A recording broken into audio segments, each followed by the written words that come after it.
చాలా రోజుల తర్వాత ఇంటికి వచ్చాను. ఇంకా మా మమ్మీ చేసిన ఫుడ్ తిందాం అనుకున్నా. అప్పుడే మా బాయ్ ఫోన్ చేశాడు. మన బాయ్ ఇంటూరే కాదు, మన బాయే ఫోన్ చేసి, రే మన బాయ్ ఫోన్ చేశాడు రా, మన బాయ్ వస్తున్నాడంట నెల్లూరుకి కలవడానికి అని చెప్పాడు. సర్లే కలిసి చాలా రోజులని చెప్పి నేను కూడా వచ్చాను. మొత్తానికి బార్కాస్ రెస్టారెంట్ తీసుకొచ్చాడు. ఏముండదు అక్కడ. కలిసామంటే ఎవరిని ఎట్లా ట్రోల్ చేయాలి, ఎవరిని ఎట్లా కిండల్ చేయాలి, ఇదే ముచ్చట ఉంటుంది మొత్తం కలిసామంటే మా ఫ్రెండ్స్ని. అదిగాక కొత్త భయం ఒకటి స్టార్ట్ అయింది. ఎప్పుడు ఎవరు ఎట్లా చచ్చిపోతారని డిస్కషన్ మొదలైంది అక్కడ. ఏం చేస్తాం, మళ్ళా అమ్మాయిలు పుట్టించిన భయం అలాంటిది. భయంకరంగా భయపుట్టించారు. చంపేసి హైవే పక్కన పారేస్తారేమో ప్లాన్ చేశారా? హైవే పక్కన పారేస్తారు. నాకు డౌట్ ఏంటంటే సిలిండర్ ఎలా పెట్టింది నాకు అర్థం కాల. తీస్తున్నాడు ఖచ్చితంగా గ్యాస్ కట్టింగ్ చేసేవాడు. చూసి చూసి గ్యాస్ కట్టింగ్ చేసుకుంటుంది. గ్యాస్ కట్ చేసి పెట్టేస్తున్నాడు.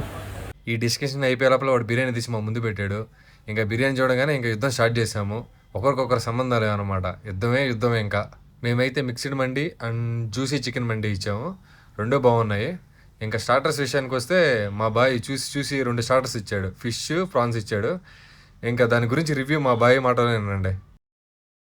ఎట్లా మామూలుగా మండి కూడా అన్ని అందే లేదు, అంతా డొల్లే. బిల్లు చూడగానే కొంచెం గుండె జల్లు చూసుకొని వెళ్ళండి మామ. ఇంకా తిని తరగడానికి సోడా బండి దగ్గరికి వెళ్ళి అందరూ సోడా తాగాము. అందరూ కూల్ డ్రింక్స్ మానేస్తున్నారు. ఫుల్ డైట్లో మెయింటైన్ చేస్తున్నారు మా వాళ్ళంతా. అద్భుతమైన చేతి అట్లా సబ్స్క్రైబ్ చేసుకో మామ.